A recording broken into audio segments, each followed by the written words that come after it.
and also take the opportunity to thank the boys in the crew who did an excellent job, as is obvious by the way the car finished.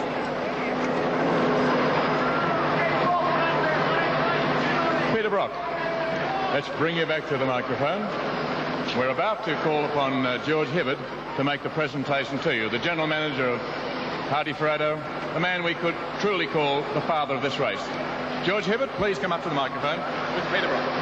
Congratulations, Peter. Thank you, George. You and I are becoming quite good friends. Quite a habit, quite a habit.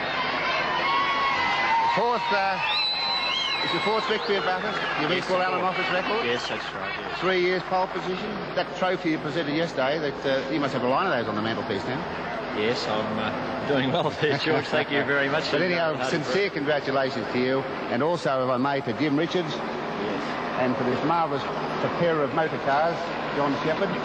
And today, ladies and gentlemen, we have the honour of having with us the doyen of American motorsport, one of the most famous figures of Indianapolis, editor of one of the most outstanding motor journals in America, Mr. Chris Economaki. And I've taken the opportunity to call him up, having been honoured with his presence in Australia, to call upon him to make the presentation to Peter and Jim and to John. Thank you. Thank you very much. I'd like to say that I've traveled the world to see motor races. Today I've seen a world-class event won by a car that is prepared, the likes of which I've never seen. There's not a drop of oil on it. It looked like it just came through a wash job, driven magnificently by two great drivers. My congratulations to all three. May I have the team managers? John, you really deserve this. The car never skipped a beat, and I'm always looking for oil leaks. There's nothing there. Congratulations. Thanks, Chris. As I said, it's not completely my trophy. It belongs to the boys in the crew who obviously did quite a lot of work on the car. I just stand by and watch them most times. Well, may you have many more. Pete, I watched you on the track. You ran away with it. You spoiled the show, so to speak, and that's the way to win them. From the front row, start on the pole, you collected all the lap money. And in the United States, you're a hog. You deserve this. Let's hope you win 4 more. Thanks, Chris.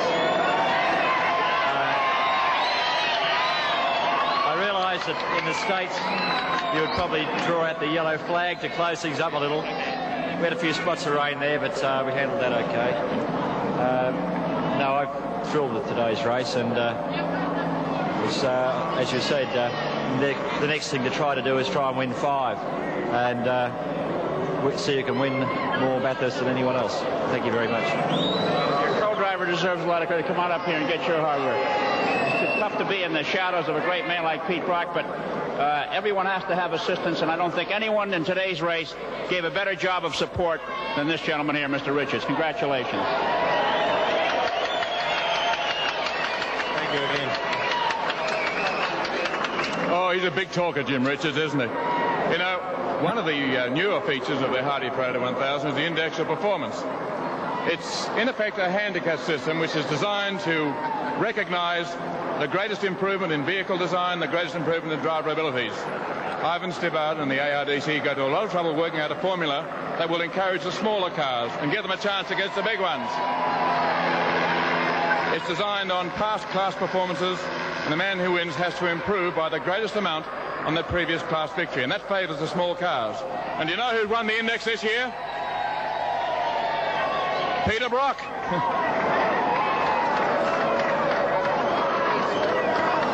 Before we hear from Peter once again, it's time for Channel 7 viewers to take a pause and remind them we're watching the presentation of prizes for the great race. Huge race, and in fact a feature when you compare it with a long history of telecasts, has been the fact that for the first time we could take viewers inside a car. The car driven by Peter Williamson and Mike Quinn.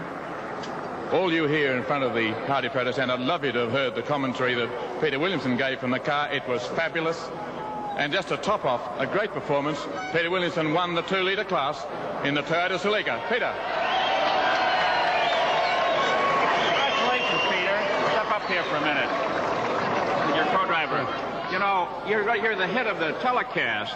People are calling Channel 7 in Sydney wanting to know, how can you do that? And not only did he have a camera in the car, he spoke to the viewing audience. Was that a distraction for you during the course of the race? Well, no, because I don't recall what I said.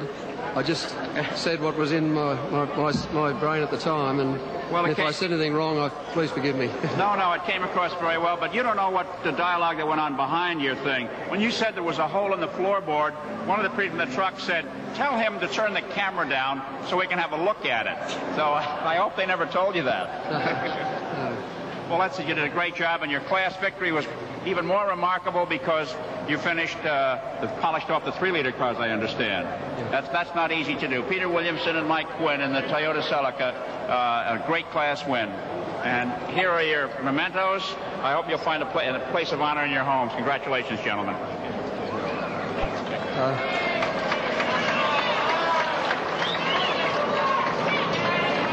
I suppose nobody here has ever seen a humble car dealer before, but here's one.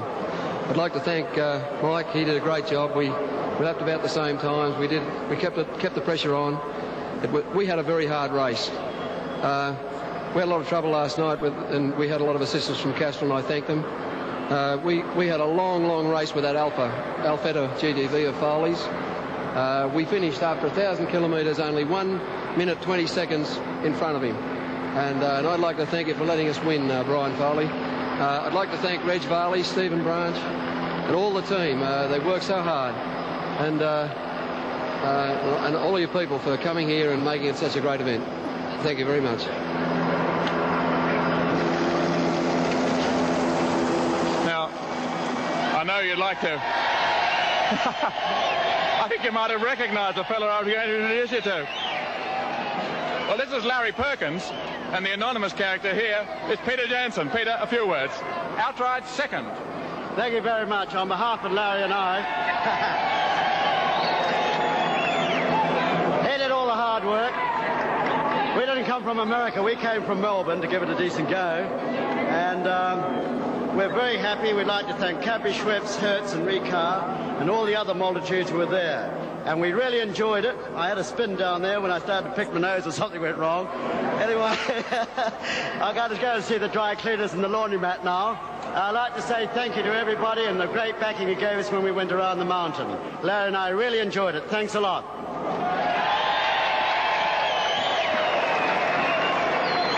The winners of the small car class. From Victoria, those two great brothers, Alan Goff and Kel Goff. In the Holden Gemini. The car was prepared by their brother John. A real family effort, Kel. Thank you very much, Evan. It's been a real pleasure to be here today. We've tried twice before in the Gemini. It's one of the slower cars, as you probably appreciate. It's, in fact, the smallest engine car in the race. There's nothing more frustrating than he passed by the big V8s, but we can only say we're very happy to see the little car finish, particularly in light of being two of the Works cars, the Works Toyota and the Works Golf. I think it's a credit to both Alan and younger brother John, more particularly in the preparation of the car. Alan is the driver and the sole mechanic on the car himself, and we'd like to thank ARDC for the 600cc race. And thanks a lot. Next year we'll be up here and we'll burn them off again. Fighting words from Kel Goff. The winners of the 3-litre car, and a bit of a surprise and a real reward for consistency, Barry Lee and John Gates. In the Mazda RX-3, almost off time, Barry, but a great effort. You must be a little surprised, and sheer tenacity paid off. Well, we ran at Sandown. We had a win at Sandown. We just ran to finish. Our plan was, we were lucky we qualified pretty well. We had a couple of problems earlier in the race, but we never missed a beat after that. And I'd like to thank John Tinnock, who works for me and prepares the car, and also for the job that John did. Thank you, Ron. Thank you very much. And now to close up as far as the telecast is concerned, it's back once more to Mike Raymond. Thank you very much, Evan. Beautifully handled, wonderful presentation. We certainly hope that throughout Australia today you have enjoyed what we believe to be a first in outside telecast, bringing you live from a race car, the description by the drivers, and to all the people who helped make this appointment with motorsporting fans a reality under some difficulty. We say thank you for watching. Thank you, Gary Wilkinson. Thank you, Chris Economaki. Thank you, Evan Green.